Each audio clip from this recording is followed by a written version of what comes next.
All right, so I have one more problem in section 7.4, the section on partial fractions that I wanted to do with you. We're going to use substitution to express the following integral as a rational function and then evaluate.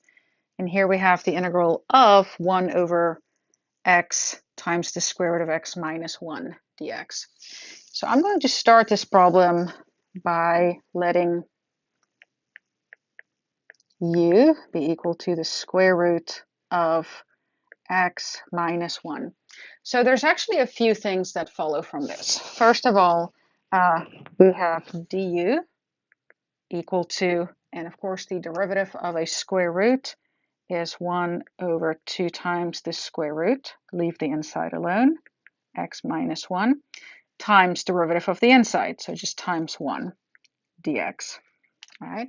And I will actually come back to this in just a second. Something else that I would like to note here is that if you take the expression u equals the square root of x minus 1, if we square both sides, you see that we get u squared is equal to x minus 1. So we can solve for x here. X is equal to u squared plus 1. All right, so just kind of keep that there for a second. I do want to come back to this expression. We have an expression for du, but I would really like to solve for dx. So you see that dx can be written as 2 times the square root of x minus 1 du. And so we can replace the square root of x minus 1 with a u. So dx is equal to 2 times u du. All right, so let's use all of this information in the problem now. So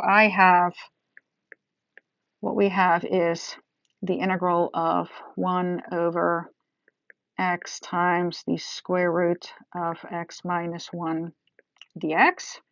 And if I start substituting with my list, I'm going to get the integral of, let's see, x can be replaced with u squared plus 1.